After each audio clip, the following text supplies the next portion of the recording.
All right, we begin in Washington in another week of public hearings in the impeachment probe of President Trump. Americans able to decide for themselves if the president abused his power for political gain, and many have. A new ABC News Ipsos poll showing 70% of Americans think Trump's request to a foreign leader to investigate his rival was wrong. So I want to bring in Karen Travers at the White House, and we have Catherine Falders in our D.C. bureau. Catherine, I'll start with you. I just want to get your take on these numbers and what it actually means, this poll. Yeah, I think it suggests, as you mentioned, that the public is increasingly concerned about the president's behavior. You have a majority of Americans watching these hearings closely, saying that the president should be impeached and removed from office for his behavior. And it's exactly what you mentioned. Chairman Schiff has been holding these public hearings because he wants the American people to make that determination for themselves. Republicans have been attacking the process as something that's been happening behind closed doors, but as Schiff has said, he wants them to make that determination, and you'll see Republicans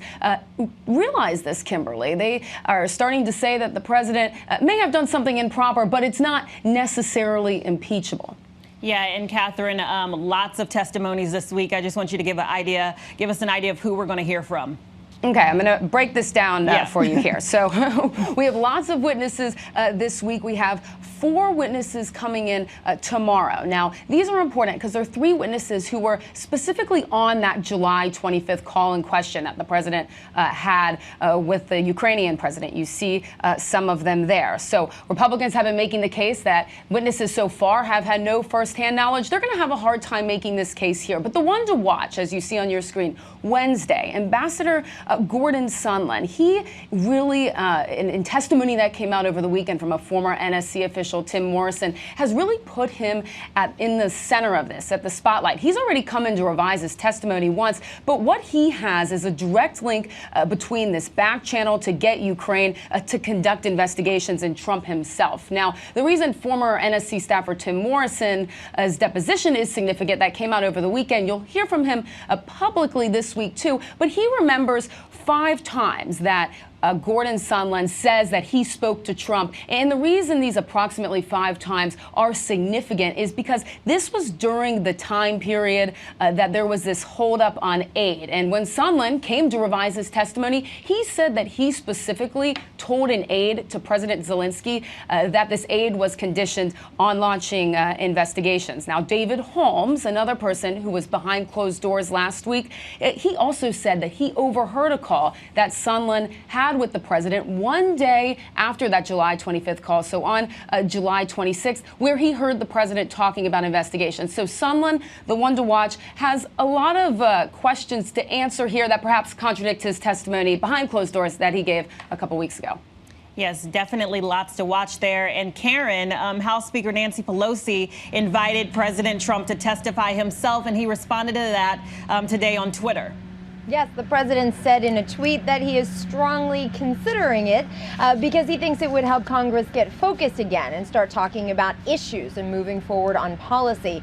Is the president strongly considering going up and testifying in the impeachment inquiry? I think look at the record here. The president hasn't let even his own senior advisors go up and cooperate with the House Democrats' inquiry. He is calling it a no due process hoax. And the administration has not wanted to validate this process by letting top aides go up there. People like Mick Mulvaney, John Bolton, and others here that have been in the West Wing involved in this process. So remember also, the president did not testify in the Mueller investigation. He submitted answers in written form to questions. I don't think we should expect the president will be heading up to Capitol Hill anytime soon and talking before lawmakers in a hearing. And Karen, finally, before we go, I just want to ask you about the president's surprise visit to Walter Reed. There was a lot of confusion about that. The president went to Walter Reed on Saturday in an unannounced visit. Now, usually the president makes these visits and the press will travel up to Walter Reed in suburban Maryland with him. But according to some reports, the hospital facility and staff did not get advance notice that there was a VIP visit that would take place that day, which would suggest that maybe it was last minute. The White House says that this was to start phase 1 of the president's annual physical. He did his physical in February, so he's way ahead of schedule at this point. The president president said it was some exam and a bit of blood work to get things going, lab work, and that he'll continue this process now in the coming weeks. I think it's also important to note that when the president was there, he did meet with some wounded soldiers. So whatever he was having done, whatever he was getting checked out, he was able to pay a visit to people that were also there at Walter Reed. All right. I want to thank you guys for the updates. Karen Travers at the White House and Catherine Falters in our D.C. Bureau. Thank you so much. And guys, we will have full coverage of the impeachment hearing starting tomorrow morning at 8:30 a.m. Eastern. All right, now we turn to a stunning reversal from former New York Mayor Michael Bloomberg, now a potential 2020 candidate, apologizing to a congregation at a black megachurch over the weekend for his controversial stop and frisk policy used by police when he was in office. So take a listen. I now see that we could and should have acted sooner and acted faster to cut the stops. I wish we had. I'm sorry that we didn't. All right, so I want to bring in the president of the NAACP, Derek Johnson. He joins us on FaceTime, and we have Josh Margolin, who joins me on set. Josh, I'll start with you because you covered Bloomberg while he was mayor. This was like his signature policy. So I just want you to remind us of what it was and the numbers associated with it. Stop and frisk was a principle that allowed police to, without necessarily having probable cause, to stop people and the suspicion or to make sure that they weren't carrying weapons. And it was taken from earlier court rulings that allowed that kind of policing to go on, but it had grown exponentially to the point of millions upon millions of stops in the 12 years while Mike Bloomberg was mayor. In the end, there was a lawsuit that went through federal courts, and there was a lot of data that was brought in to buttress the position opposing stop and frisk, and it found that it, unfairly, by huge numbers, targeted men, young men particularly, in communities of color, black and Latino communities. And there was a huge clamor when Bloomberg was mayor to roll back the policy, reverse it, take it out of commission.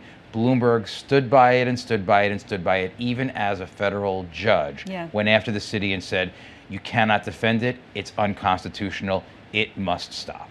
Yeah, it's interesting. And Derek, I want to bring you in, and I'm happy that you're joining us because this apology, it comes ahead of his potential presidential run. It's a policy that he was still defending as in January, in fact. And some say this is all about getting the black votes. What do you think? Well, all of the candidates who've offered themselves up for the presidency, they have issues in the past that have raised questions. Mr. Bloomberg is no different. My goal now is looking forward. How do we win in November? I am more concerned with the racial hatred germinating out of the White House than I am than anything else. The NAACP, part of our mission is to fight discrimination. I see it so clearly coming out of this White House. And as we evaluate and vet candidates from both parties across the board, we're going to begin to see more and more issues of their positions or their policies of the past. It is important for African Americans to evaluate that, but ultimately we must win in November. Yeah, and Derek, I just want you to talk about the scars, if we just go back for a second, because this policy went on for decades. And as Josh said, it disproportionately affected blacks and Latinos. So I just want you to talk about the effects that this stop and frisk policy had on these communities. Well, stop and frisk was an open assault on African Americans and Latino communities in New York. It was extremely problematic. It was something that the NAACP, both locally, statewide, and nationally, we absolutely oppose. It was a problem. It was a problem then.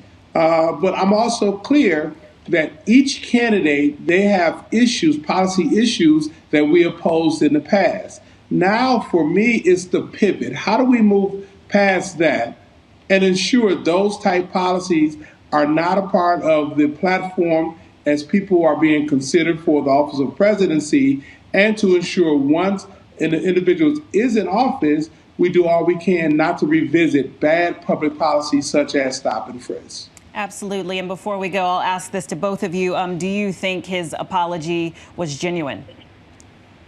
Well, I think it's an opportunity for him to address a very serious issue. I believe he knows that in order to win the Democratic primary, you must win black votes. Now it's up to us to ensure that his apology is matched with future policy if, in fact, he is the nominee. Josh? You know, the funny thing is that as Bloomberg spoke in that speech yesterday, he came across pretty poorly. He's not a dynamic speaker. It wasn't poor in the sense that he wasn't genuine. It seemed like he was reading off of a script, which he was doing. The truth is Mike Bloomberg and a lot of his advisors have known for years about the problems with stop and frisk. We knew covering City Hall back when he was still mayor, which is now going on more than 6 years ago, that he knew there were problems. He knew it was a serious problem. He just wouldn't allow himself to be convinced of the data, even though he's a data-driven guy. It was a very strange thing. Do I think it's genuine?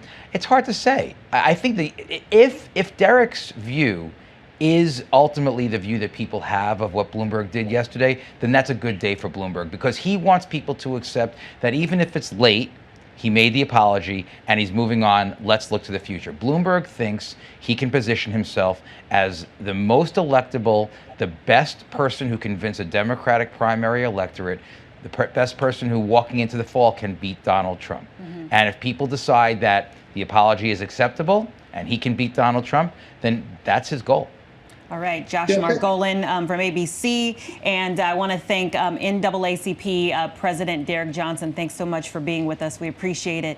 And guys, we're going to move overseas to the standoff in Hong Kong, a university now the front line of the ongoing fight for autonomy from mainland China. Pro-democracy protesters, you see them there locked in violent clashes with police that have increasingly escalated over the last few months. And our Ian panel is right there on the ground with more. Ian?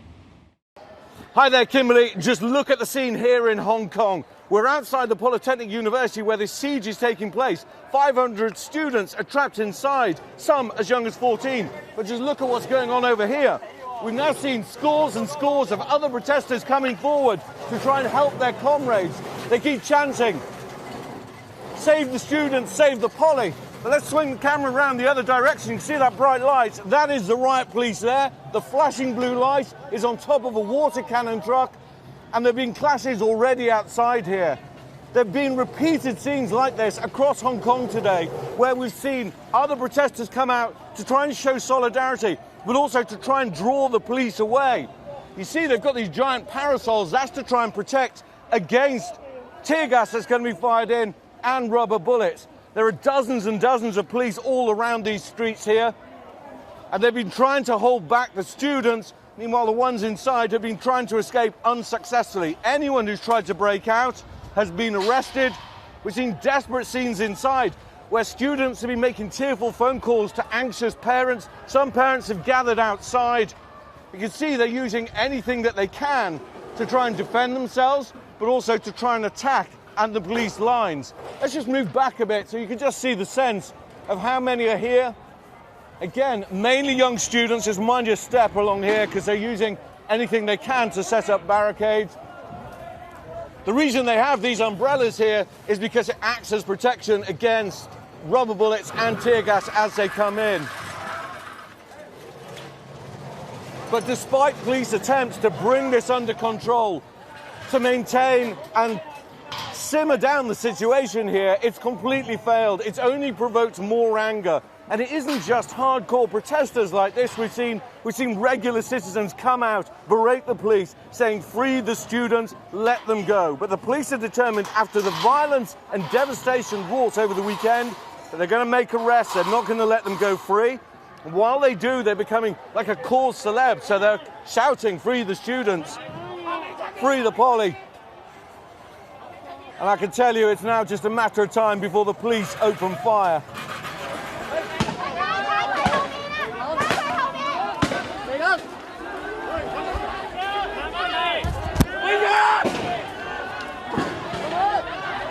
As predicted, the police have now opened fire. You can see over here, they've fired in tear gas. You can see the protesters running in. I'm going to put my gas mask on in a second to try and douse it. Police lights are coming in, more tear gas and rubber bullets. These scenes have been repeated across Hong Kong. The situation is not under control. It is getting definitely worse. The tear gas were aiming at like the civilians with no gears, without our gears. And that's the view out here. Real anger, not just from hardcore protesters, I keep saying this, but from regular citizens who feel genuinely affronted by what's going on. Office workers, regular people who are getting caught up in this, and they're supporting the students inside there. Kimberly? Completely surreal and no end in sight. Thank you, Ian, for the updates. And guys, we're moving on. You were still wrapping your mind around the school shooting at Saugus High School in Santa Clarita, California last week, where 2 students died. And now another one in a spate of mass shootings in California. A gunman opening fire on a backyard party in Fresno. 6 people wounded, 4 people dead. And our Matt Gutman is on the ground in L.A. with the latest. Matt, this is just really unbelievable. I just want you to explain to us what happened here. Hey, Kimberly, police are urgently trying to find that killer on the loose in Fresno. Now, this happened about 8 p.m. last night. A gunman bursting into that backyard Sunday night football watch party, spraying bullets everywhere. 10 people were shot. 4 of them later died. Now, incredibly, inside the house, there are 30 people, including women and children. They were not harmed, but the scene was so chaotic that every first responder in the entire Fresno area was called to the scene. Now, police have been going door to door asking if anybody has seen anything, if there are eyewitnesses, if people have surveillance video to help them try to identify the suspect or suspects in a possible getaway vehicle. Now, incredibly, this is the 3rd mass casualty shooting in California just since Thursday. Multiple people have been killed. Now, none of these shootings are related, but still, obviously a very disturbing several days here in California. Kimberly. Yes, very tragic. Thank you, Matt, for the updates. And guys, we're going to move on. Have you all listened to Kanye's new Jesus is King album, or maybe you've seen his buzzworthy Sunday service performances? Well, either way, it's clear that faith and spirituality is the top priority in his life now. And over the weekend, he made a little visit to Joel Osteen's Lakewood Church in Houston. And our Marcus Moore has the latest there. Marcus? Well, hey, Kimberly, good morning. We're just outside Lakewood Church here in Houston, which hosted this massive free concert. Kanye West and well-known Pastor Joel Osteen greeting and hosting thousands of people. This place seats about 16,000 people, and there were free tickets to the concert last night. Those tickets, when they became available, were gone in just minutes. And without a doubt, this was really a highly anticipated event, or really weekend. Kanye invited by Joel Osteen to visit and speak with parishioners here at Lakewood Church. And as you know, Kanye has been in the midst of really reinventing himself, first as a rapper, worldwide hip-hop icon, now a gospel recording artist. And this is a bit of what he said during the Sunday morning church service, where he spoke to thousands of people about this new direction in his life. Take a listen. All of that arrogance and confidence and cockiness that y'all seen me use before, God is now using for him. So that was Kanye during the church service yesterday, and I had an opportunity to talk to him one-on-one after the service, and I asked him about how he will reach the people who are skeptical about his sincerity, about this new direction in life. Take a listen. Seen as though the people they're skeptical. Well, the thing is, we don't try, we do. My mom said trying is failing. When we go to the prisons, when we go and do an interview with Joel, it's overwhelmingly positive response. And so Kanye was talking about how they have been reaching out to people who are incarcerated, and that is really something that he and his wife have adopted as a part of their calling. As you know, Kimberly, Kim Kardashian West has been highly involved, very involved with the Innocence Project, people who are on death row. She has been working to get them new trials, people who are on death row on false evidence or who are innocent. And in fact, Rodney Reed, 51-year-old man who's on death row here in Texas, he was set to be executed on Wednesday. But that execution has been delayed indefinitely. And Kim Kardashian West, one of the many celebrities who were speaking out in his defense, saying that he is an innocent man who should not be on death row. And so Kanye talked about that and really said that that is a part of their new calling as they go forward with this new direction. But my goodness, Kimberly, who could have imagined this, this pairing, Kanye West and Pastor Joel Osteen, who today are a team and they say working to change lives. Kimberly. All right, Marcus, thank you for the updates there. And guys, before we go, we have to talk about Colin Kaepernick. Over the weekend, his first tryout for the league in 3 years since his exile. Kaepernick saying he's ready and tired of waiting. Take a listen. I've been ready for 3 years. I've been denied for 3 years. We all know why. I came out here, showed it today in front of everybody. We have nothing to hide. So we're waiting for the 32 owners, the 32 teams, Roger Goodell, all of them to stop running. Stop running from the truth. Stop running from the people. All right, now the workout happened, but not without some hiccups. Our TJ Holmes joins me now on set to break all of this down. Hey, come on, what's going on in the world? Kanye's in church and Colin Kaepernick can't get a job. Tell me what you think. I mean, I feel like this was all sort of a mess to some degree. It was like the logistics, the last minute switch. What's going on? I hate to correct you here on your show. It wasn't a mess. It was a hot mess. It was a hot, big old mess. Oh, my Lord. But this was a missed opportunity, a lot of people are saying now. Look, he's been trying for 3 years to get back into the league. Yes. There's so much mistrust between him and the league. Remember, he sued the league, had a whole collusion suit saying, y'all are keeping me out. This could have been an opportunity here to make amends in some way, but there was mistrust all around. So they have this workout. 25 teams are supposed to show up at the Atlanta Falcons facility. He's supposed to work out. Last minute, he says, nope, I'm not coming to that one. I'm going to do my own 60 miles away at a high school. Right. This is because he didn't like that they weren't letting his cameras in. Media wasn't allowed. They just couldn't agree to terms. So ultimately, only 8 teams were represented at the workout he ended up doing. And he gave his sound bites. And look, he's going to do it on his terms. And you can see why he might not trust the NFL. But after this now, I mean, what's going to happen? Are any teams interested at this point? I mean, it's hard pressed to say yes because so many teams weren't interested in him, not necessarily because of his talent. They didn't want the baggage maybe that came with him, all the attention and the press. Well, what are we talking about today is not his talent, but all the controversy again, which they're saying he's responsible for bringing a lot of this on himself now. So we didn't want to sign him because it'd be too much of a distraction. Well, look at his workout now became a huge distraction. So this didn't make anybody feel good about possibly bringing him in.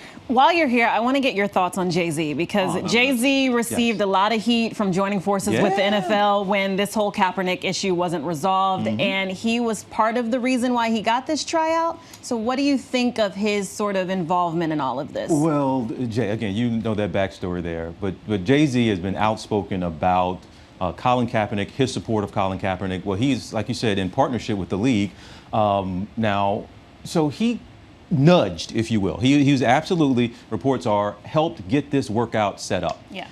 I don't want to say he put his neck on the line, but still, he has been advocating. He wants Kaepernick to just get a shot. Yeah. Kaepernick got a shot. He got an opportunity for 25 teams to see him. And now, the way he handled it, reportedly, Jay-Z is not too pleased about how this all went down. Because a lot of people, he's talented. I'd like to see him play. It has nothing to do with politics. But there was a great opportunity that seems to have been squandered because of so much mistrust that you can probably understand why these two sides. Okay, so TJ, let's say he is signed and he's offered a deal. What does that mean now for athletes taking up social justice issues? Is an athlete allowed to still kneel? I mean, what if he comes back and this is still going on? Even if he gets a job now, at this point, everybody has seen what he's gone through the past 3 years. Nobody wants to do this. They need to make a safer environment for these athletes, sure, to be able to speak up. But again, no GM has to sign you. You don't have a right to play in the NFL. So a general manager sees this now and says, I don't want the head. And again, Kaepernick at this point, he's going to be a backup quarterback. He's not going to be a starter. Do you want your backup quarterback doing press conferences every day, talking about just being that kind of a distraction? Right. And a lot of folks will tell you that is going to be a turnoff right now and a detriment to him trying to get back into the league. And our friend Stephen A. went off. Yes. Said, this is not Kaepernick. You're not showing us that you want to play football. You're showing us that you want to be, in his words, a martyr. Yeah. And if he has a cause and gets attention for it, that is fine, and God love him and let him do it. But getting back in the league seems to be even more difficult after Saturday than it should have been. It should have been easier. So politics and sports should remain separate? No, I don't think they should. I don't think any of us think so, but you have to be able to speak up and not be punished for it. He should have never been put in this position in the first place. Absolutely. But no, these guys should speak them. They have these platforms. A lot of athletes do this now. They speak up, and they should feel free to do so. But for a second-tier athlete that's not, LeBron can say what he wants, but for the guy at the end of the bench, can you really make a stand and expect to keep a job later? No, those guys will be hesitant to speak up. All right, TJ Holmes breaking it down on set for the first time. I appreciate you coming. This is the first time I've been here? Yes, it is the first time. So why you didn't invite me?